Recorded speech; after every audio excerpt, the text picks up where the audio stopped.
Ohayo minasan, ketemu lagi dengan Iris di channel Animania. Ya, dikarenakan Mr. K sedang perjalanan dari planet lain, yaitu Bekasi menuju rumah nih. Jadi sementara I'm handle with this react guys. Kalau kurang membahana ataupun kurang semangat ya udahlah ya, maklumin aja. It's been a long time. So, judul chapter 1096 adalah Kumachi. Ya, yang mana lanjutan kilas balik dari insiden God Valley berlanjut nih.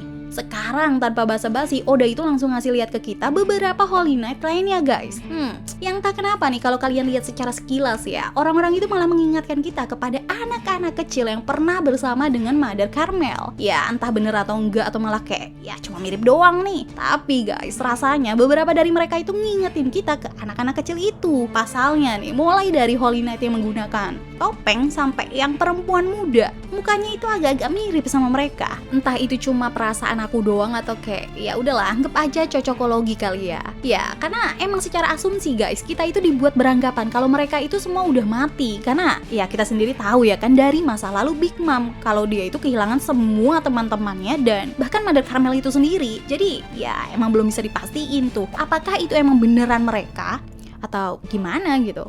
Ya belum lagi guys, jadi seorang anggota Holy Knight kayaknya itu nggak bisa berasal dari sembarangan orang. Pasalnya nih, keturunan bangsawan kayak mereka pastinya mana mau sih nunjuk orang kelas bawah seperti itu ya kan. Apalagi buat jadi seorang Holy Knight yang kita tahu bisa menghukum Tenryubito lainnya guys. Ya, lanjut bersamaan dengan akan dimulainya insiden di God Valley. Kong yang saat itu masih menjabat, dia itu langsung menelpon Garp yang sebenarnya sedang berlibur. Kong itu mengatakan kalau kemungkinan Roger itu akan muncul di God Valley. Makanya tanpa pikir panjang, Garp itu langsung memilih meluncur ke tempat itu guys. Meski dia nggak tahu apa-apa sih masalah apa sih yang sebenarnya terjadi. Nah, momen ini menjadi sangat menarik. Mengingat kita itu udah punya informasi terlebih dahulu nih tentang kerjasamanya Garp sama Roger. Makanya kalau di awal kita itu mengira Garp dan Roger emang sengaja bekerja sama guys, karena mereka mau melawan bajak laut Rocks. Sekarang kita tahu bahwa faktanya kalau kedua belah pihak ini nggak memiliki rencana itu pada awalnya. Garp masihlah seorang angkatan laut yang mengincar Roger guys. Karena itu juga yang menjadi alasannya untuk datang ke God Valley. Sedangkan Roger yang mendapat informasi dari Ginny tentang apa yang akan terjadi di God Valley, dia pun memutuskan untuk hadir ke tempat itu. Ya, informasi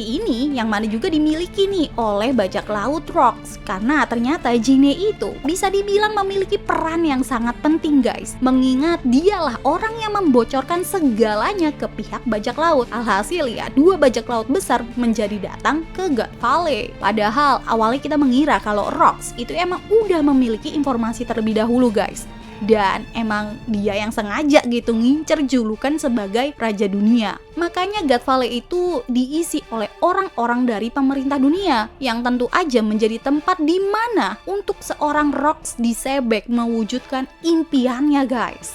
Ya, di chapter ini pula kita diperlihatkan kondisi dari Pulau Hachinosu di masa lalu. Tentunya jauh sebelum seperti saat ini yang sudah menjadi markas dari salah satu Yonko Kurohige guys. Meski keadaannya nggak terlalu jauh berbeda dari masa lalu. Nah, Ginny sendiri ini sebenarnya nggak cuma berperan dalam mendatangkan Roger dan Rocks, melainkan dia yang ternyata memiliki kemampuan untuk mencuri dan menyadap informasi melalui Dendenmushi guys. Mereka itu semua yang saat itu masih menjadi budak memiliki sebuah rencana untuk pergi dan kabur dengan mencuri dua buah iblis, yaitu buah iblis Kaido dan buah iblis yang Kuma makan. Yang mana kedua buah iblis itu emang menjadi salah dua hadiah yang sudah dipersiapkan pemenang lomba perburuan budak yang dilakukan di God Valley. Hal yang menarik dari Ginny guys, kalau kalian gak kebayang kemampuannya nih, tinggal samain aja dia itu sama Nami yang kita tahu punya kemampuan mencuri itu sangat tinggi. Dan dia pun pernah menyadap informasi melalui Dendenmushi. Tapi kalau waktu itu ya kan Nami itu menyadap pembicaraan Luffy dengan Koby yang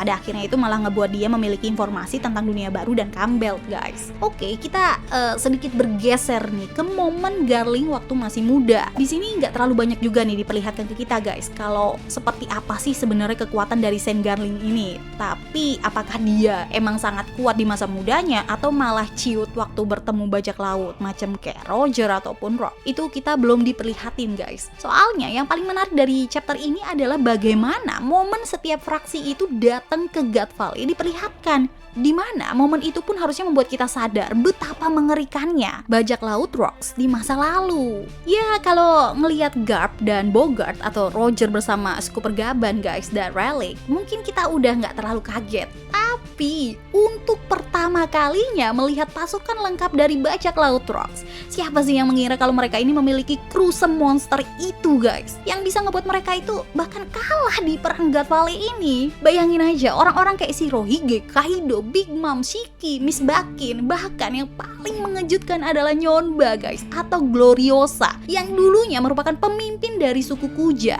Dia ternyata pernah tergabung ke bajak laut yang isinya legenda-legenda bajak laut semua. Nah sekarang gak heran ya kan kalau Nyonba gak punya rasa takut dihadapkan orang sekelas Hankook.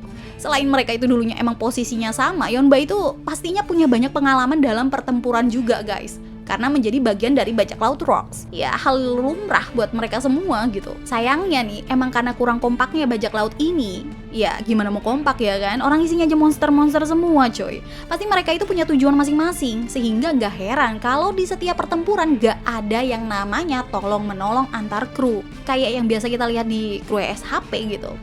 Dan by the way, Roger waktu masih mudanya itu malah sangat mirip banget sama Luffy gayanya guys.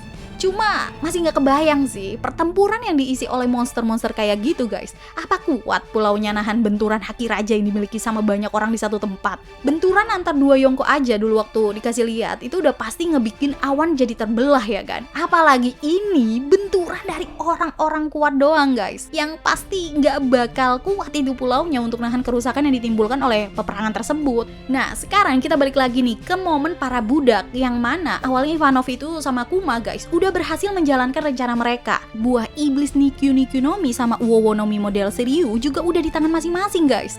Tapi yang namanya Apes nggak tahu ya kan datangnya kapan. Buah iblis Uowonomi nih yang udah ada di tangan Ivanov tinggal dihap aja terus jadi naga langsung. Malah keserobot sama Big Mom yang masih muda banget guys. Iya, Ivanov yang saat itu melawan Big Mom kayaknya emang udah nggak ada harapan buat menang. Jadi cuma bisa ngerelain aja tuh buah iblis yang berhasil kecuri lagi. Walau emang lucu sih kayaknya kalau si Ivanov malah yang jadi naga, nggak kebayang ya kan bakalan kayak mana ya kan. Anyway guys, kita itu sebenarnya masih dibuat bertanya-tanya nih, sama kayak gimana sih cara Kuma dan yang lainnya pada akhirnya itu bisa kembali ke Sorbet Kingdom. Padahal Kuma aja ya waktu abis makan buah iblis Nikyu Nikunomi guys, walau dia itu berhasil memiliki buah iblisnya dan gak kerebut sama Big Mom, Kuma itu bisa dibilang gak beruntung juga, karena dia itu malah ketemunya sama Saint Saturn. Dan di situ sedikit percakapan pun terjadi guys. Bahkan Saint Saturn sendiri itu nggak ragu buat bilang kalau orang-orang kayak Kuma itu harus dihapuskan. Karena menurut Kuma harusnya orang-orang kuat itu seperti Nika yang bisa ngelindungin orang lain, bukan malah memanfaatkan kekuatan mereka untuk hal yang seenaknya guys. Iya, chapter 1096 pun pada akhirnya harus ditutup dengan cukup haru guys, dan menggembirakan sih. Karena secara nggak langsung Kuma dan Jinny kayak memulai kehidupan baru mereka di Sorbet Kingdom. Sedangkan Ivanov yang awalnya juga bersama mereka memutuskan nih untuk pergi seorang diri. Walau ada satu momen percakapan yang sangat sedih, di mana Kuma itu bilang kalau dia nggak akan pernah ngelupain muka dari Ivanov. Kita sendiri tahu kalau dulu di perang Marineford guys, waktu Ivan nanya ke Kuma, kesadaran dari Kuma itu udah nggak ada, makanya dia itu udah nggak bisa mengenali Ivanov lagi ya kan. Sebuah ironi yang sangat menyedihkan memang ketika kita harus mengikuti perjalanan dari seorang Kuma ini guys.